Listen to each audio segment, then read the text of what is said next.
A shy girl, schedules a private surgery, but when she meets her millionaire young doctor, she wants to disappear. Until he smiles. Sophie Lane tightened her grip on the strap of her oversized canvas bag as the elevator doors slid open.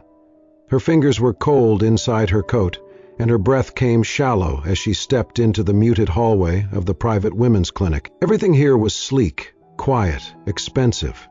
Nothing like the cracked linoleum floors of the diner where she worked, or the second-hand couch she slept on. Her shoes squeaked against the polished tile.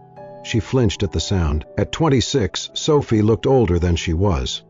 Pale blonde hair pulled into a loose ponytail, shadows beneath her eyes from too many double shifts and too many nights awake. Her face was delicate, almost pretty, but worn in a way that spoke more of worry than age. She wore loose layers, grays and faded blues, the kind of clothes that helped her disappear. She didn't belong in a place like this. And she knew it. A nurse at the front desk looked up with a practiced smile. "Good morning. Name?" "Sophie Lane," she said, barely audible. The nurse typed. "Ah yes, you're scheduled for pre-op consultation. Dr. Vale will be with you shortly. You can wait in room 3. Sophie hesitated. I asked for a female doctor. "I'm sorry, but all our female physicians are in surgery today. Dr. Vale is available, and I promise you'll be in excellent hands." Numb, she nodded and walked toward the labeled door. Room 3 was pristine.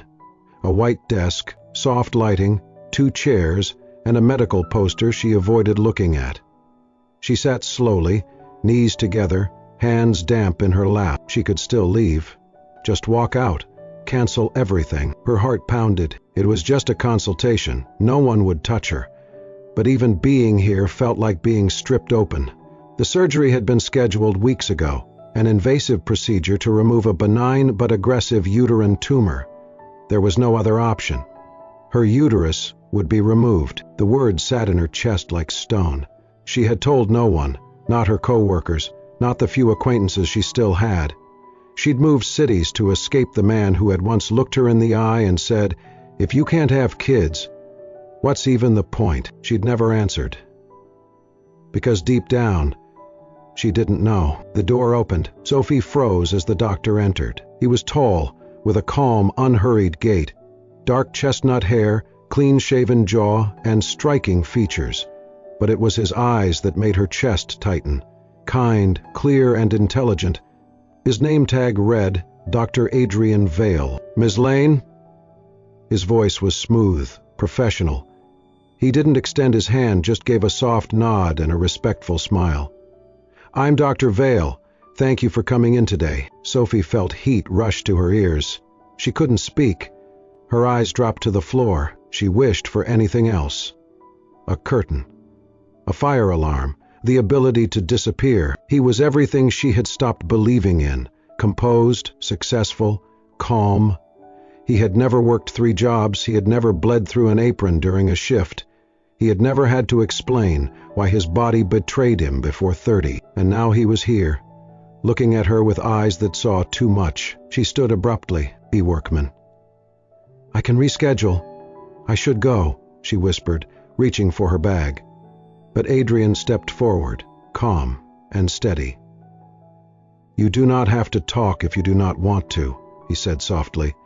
"I will not ask anything you are not ready to answer.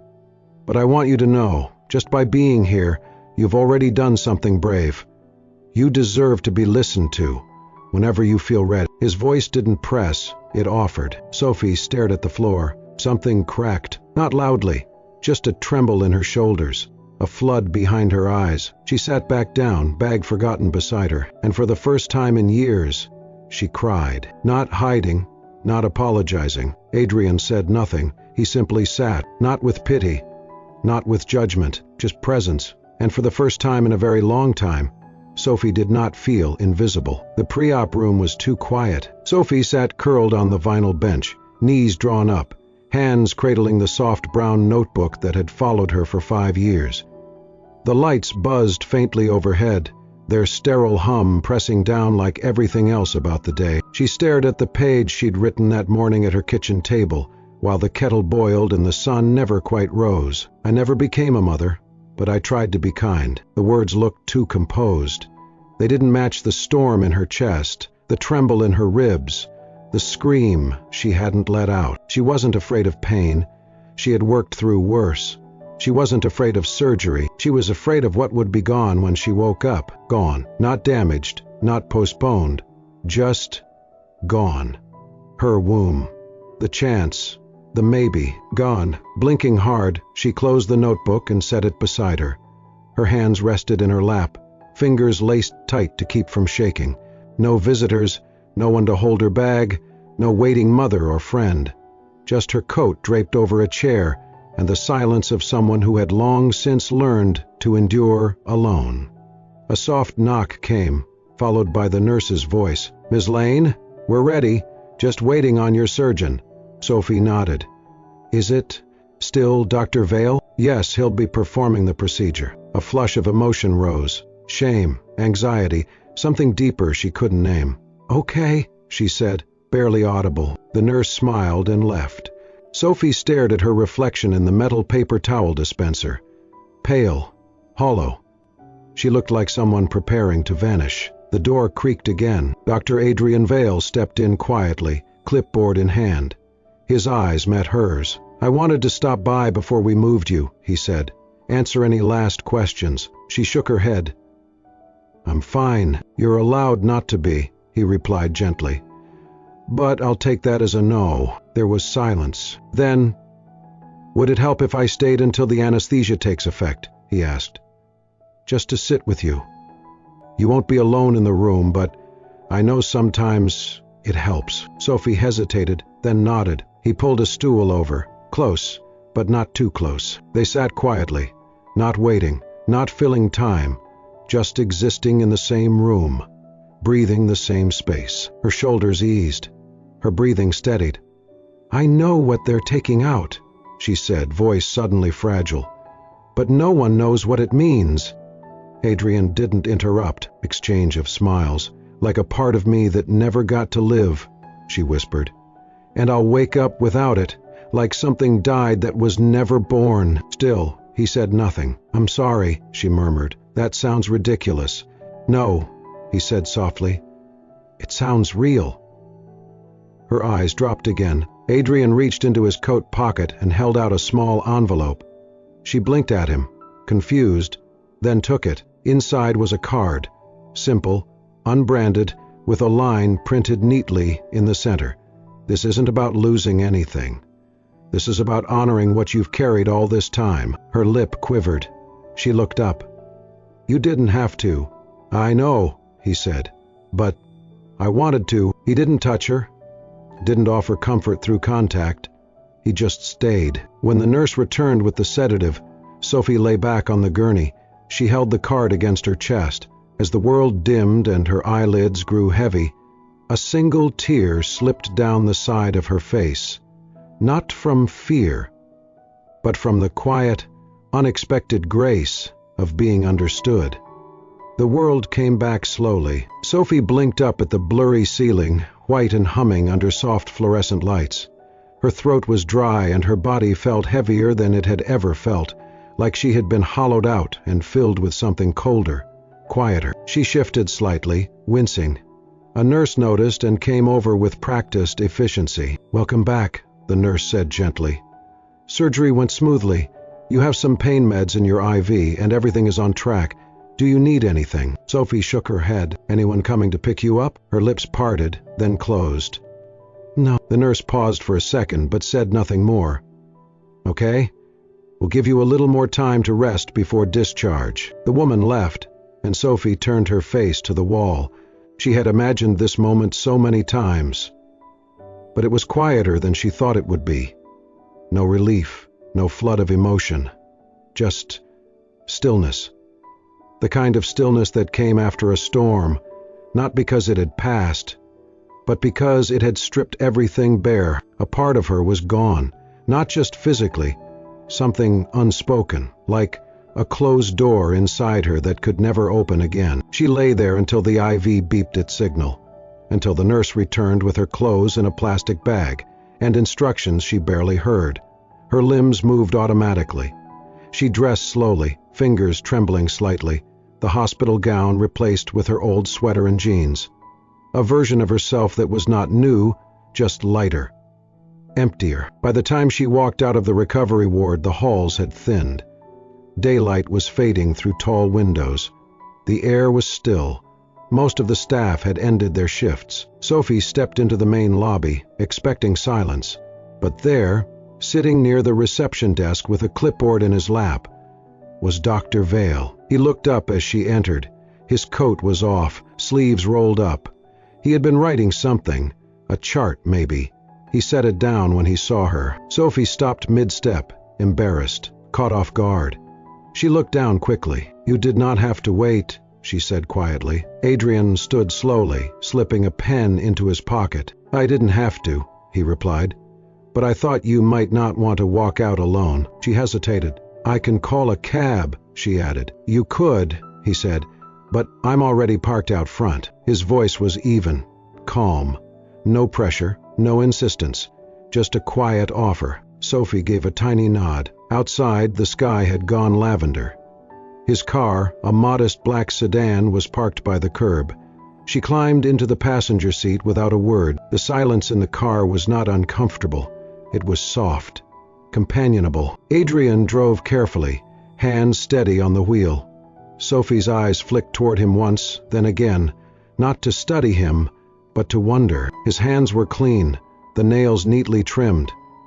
They didn't wear jewelry, didn't fidget, just existed, with purpose, capable, sure hands, and gentle. Why would someone like him, a man with perfect posture, perfect words, perfect calm, care enough to sit in the hospital lobby and wait for her? She said nothing, but the question lodged itself in her chest. When they reached her building, a narrow walk-up with worn steps and mailboxes that clanged when opened, Sophie unbuckled her seatbelt and reached for the door. "Thank you," she said.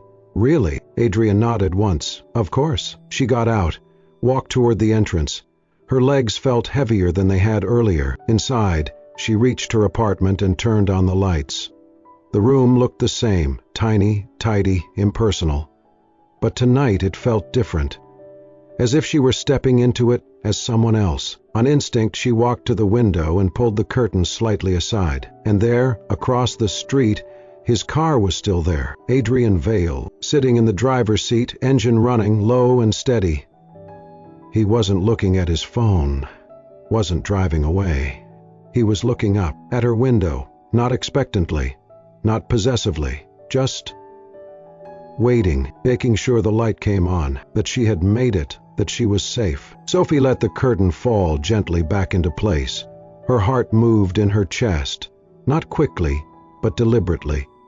Not with fear, with something else. Not quite love, not yet, but something that felt like the absence of loneliness. The clinic felt different now, not safer, not warmer, just less foreign. Sophie sat in the small consultation room again, this time wearing a pale blue sweater and jeans instead of the oversized clothes she used to hide in. Her posture was still guarded, shoulders slightly hunched, arms close to her sides, but her eyes didn't dart around the room like they used to. They rested on the notepad in her hands. She was waiting for her post-op follow-up. A gentle knock came at the door. "Come in," she said softly. It wasn't Adrian yet. A nurse stepped in, mid-30s, tired but kind, with a lingering cough that didn't seem to want to leave. Sophie smiled and reached into her canvas tote bag. "I brought you something," she said, a little nervous. The nurse blinked, surprised. "Oh?" Sophie held out a small muslin pouch tied with a string. "It's a homemade herbal tea mix. Thyme, licorice root, marshmallow leaf. It helps with dry coughs. I read about it, and I thought of you." The nurse looked touched. "That's so kind. Thank you, Sophie." The moment was simple, barely anything at all, but Adrian saw it. He had been walking past the half-open door, reviewing a chart, when he caught the exchange. He didn't interrupt, just watched quietly, the corners of his mouth tilting into something soft, unspoken. Later, when Sophie was in the exam room, he stepped in. "Hi again," he said. She nodded, almost smiled. He gestured to the notebook on her lap. May I? She hesitated, glancing down at the worn cover. It wasn't a diary, not exactly. Just a place where she tracked her healing, her physical sensations, her moods. But between the scribbled temperatures and pain levels were scattered sentences that said more than she meant to. Still, she handed it over. Adrian sat across from her and opened the notebook, flipping through the latest pages slowly, reading in silence. His face didn't change. No furrowed brows, no forced empathy. He paused near the bottom of a page, dated just 4 days earlier. Some days, I still feel like a body without a purpose.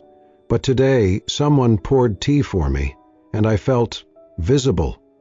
He didn't comment. He closed the notebook gently as if it were something fragile and handed it back with the same quiet care he'd read it. Sophie accepted it, unsure what to do with the silence between them. But it didn't feel uncomfortable, just full. She stood to leave. "Thank you, again. For everything," Adrian nodded.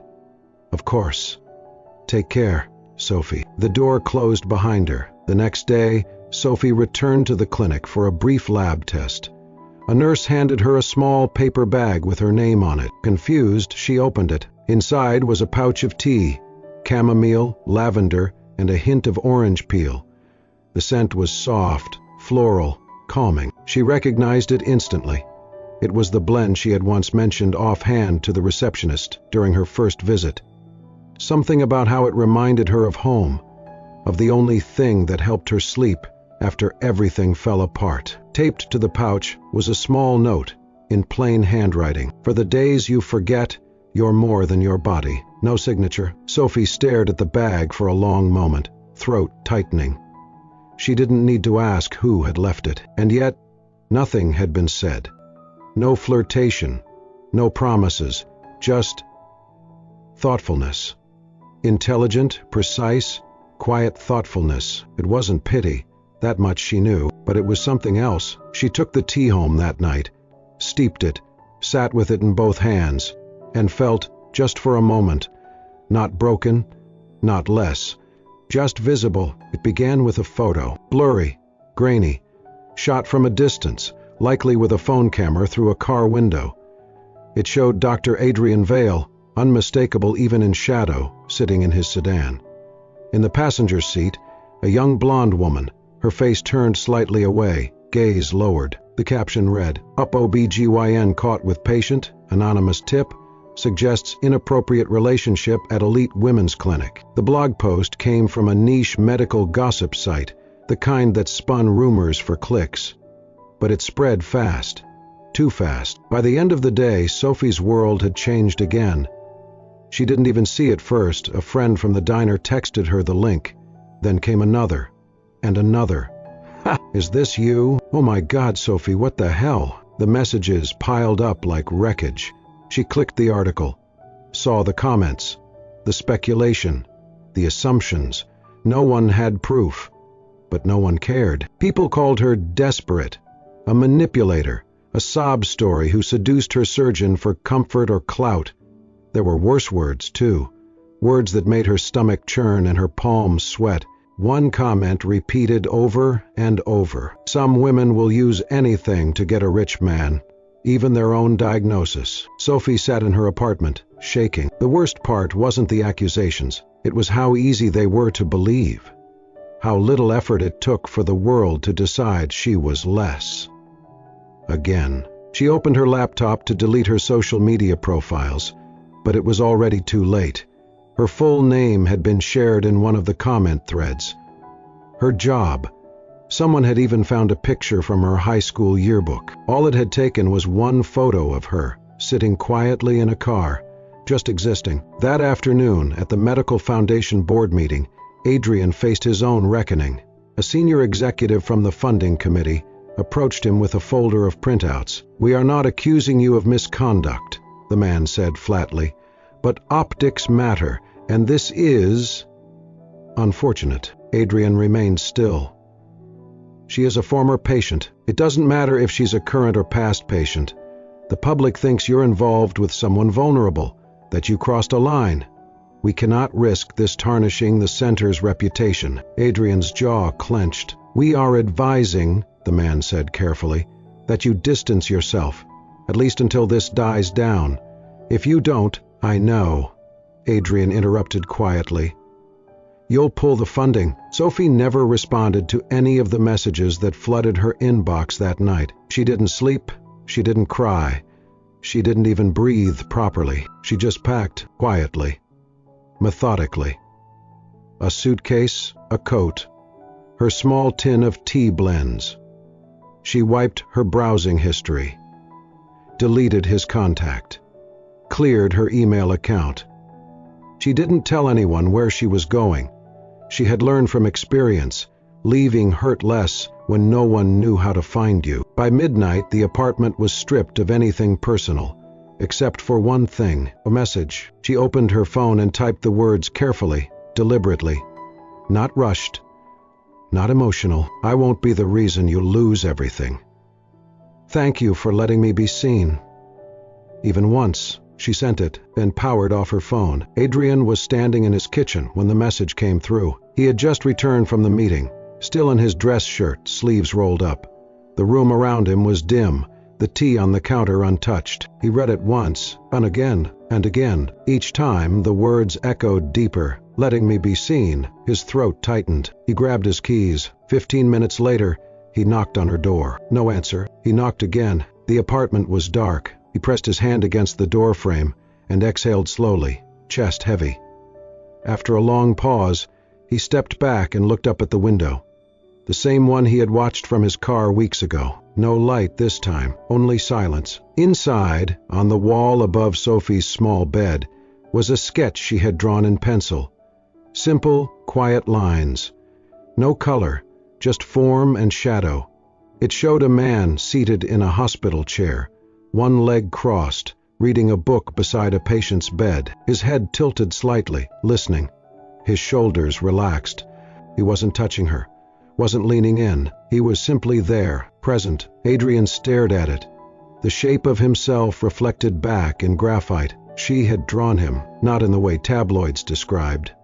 Not the doctor, not the name, just the man who had stayed. The door opened with the turn of an old brass key, the kind that stuck slightly in the lock. Adrian stepped inside slowly, as if entering someone else's grief. Sophie's apartment was quiet, dim, and almost completely empty.